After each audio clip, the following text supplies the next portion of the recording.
Sir Muhammad dan Allah. Dalam tradisi Sufi terdapat keyakinan yang begitu populer, bahwa cikal bakal alam adalah Nur Muhammad, yang sengaja diciptakan Allah karena dengan penciptaan itu, Allah akan melihat dan menampakkan kebesaran dirinya.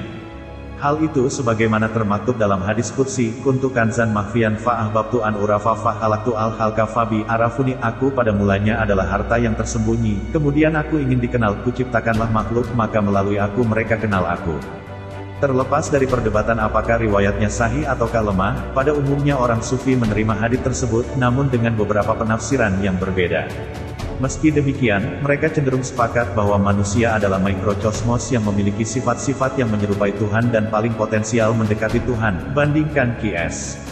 41:53. Menurut Abdul Karim Al-Jili, kata Al-Khalqa tersebut adalah makhluk pertama, yaitu Nur Muhammad, sebagai penyebab adanya semesta, kemudian ruh tersebut terkistral pada diri para nabi, rasul, wali dan orang-orang solih, sebagai cermin Allah yang diciptakan atas namanya dan sebagai gambaran atas nama, sifat dan afalnya.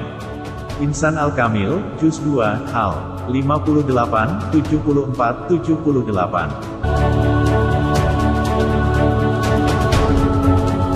Masih menurut Al-Jili, makhluk berikutnya yang tercipta dari Nur Muhammad adalah Jannah dan Nar, surga neraka, lalu wujud Ulya, yang terdapat di langit Lauhul Mahfudz, lalu wujud Sufla, yang terdapat di lapisan bumi. Oleh karena itu Nur Muhammad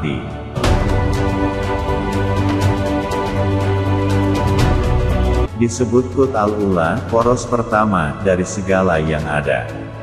Baru penjelmaannya yang lahir ke dunia melalui rahim Sayyidah Aminah, dari ayah bernama Abdullah, kemudian disebut Aba Qasim, sifatnya Abdullah dan gelarnya Syamsuddin. Hal 75. Untuk itu ada kisah menarik dari Ahmad Syauqi Beg, ketika dia memulai tulisannya dengan Wulida al-Huda falkainat, dia telah dilahirkan kekasih, semesta pun berpendar cahaya indah. Menurut riwayat, saat itu malaikat Jibril ditanya oleh Nabi Muhammad,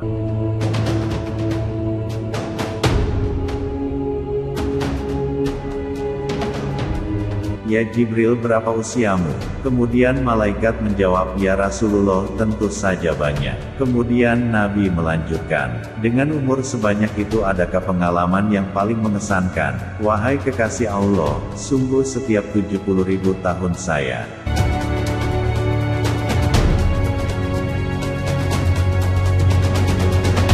melihat Nur Muhammad yang lewat di petala langit, ia berupa cahaya yang sungguh indah mempesona.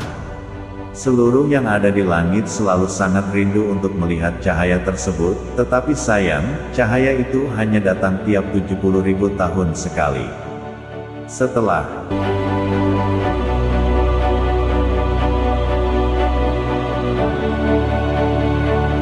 kami genap melihat cahaya itu hingga sebanyak 70.000 kali.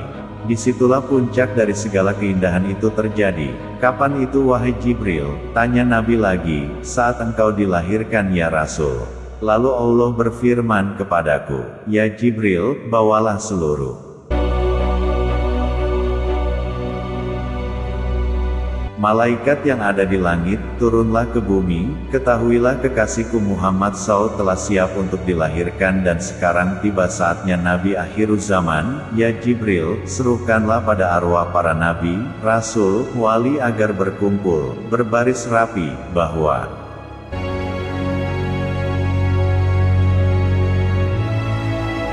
sesungguhnya kekasihku cahaya di atas cahaya agar disambut dengan gembira, ya Jibril, perintahkan kepada malaikat Malik agar menutup pintu neraka, dan perintahkan kepada malaikat Ridwan untuk membuka pintu-pintu surga, dan perintahkan agar semua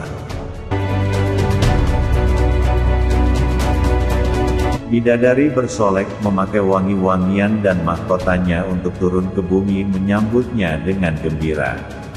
Lalu saya melihat semua bidadari itu membawa kayu gaharu yang wangi dan memenuhi semesta. Semua berzikir dan bersalawat, pohon-pohon, rumput, air, dan burung-burung. Kata Muhammad dalam Al-Quran disebut 4 kali. Sedangkan kata Ahmad hanya sekali. Hanya terdapat pada Qs. Saf 6. Menurut sebagian ulama, sebutan Muhammad 4 kali, bisa saja nama ini disandingkan dengan 4 nabi yang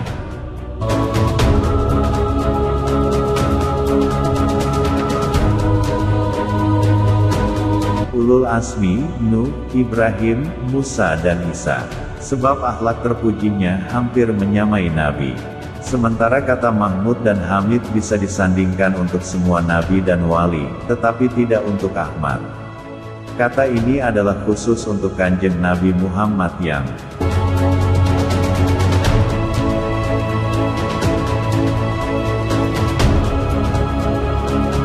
sesungguhnya, dalam doktrin Ibnu Arabi, Nur Muhammad disebut juga Ahmad, adalah makhluk pertama yang diciptakan Allah, sekaligus sebagai pemelihara dan pelestari alam.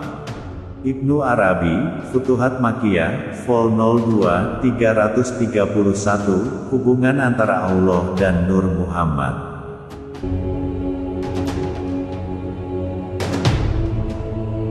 Menurut Imam Ghazali seperti hubungan antara hakikat cahaya yang tak dapat diraba oleh matahari, atau unsur api dengan panasnya dan membuat kayu menjadi arang.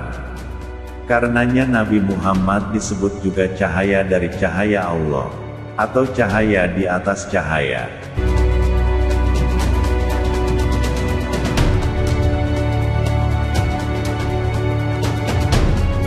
Yang kedua, tetapi tak terpisahkan dari yang asal. Mystical Dimension, 282, karena itu jangan heran jika dalam jasad Nabi tidak pernah tembus oleh cahaya bernama siluet atau bayangan, sebab sejatinya Nabi itu adalah cahaya itu sendiri. Juga jangan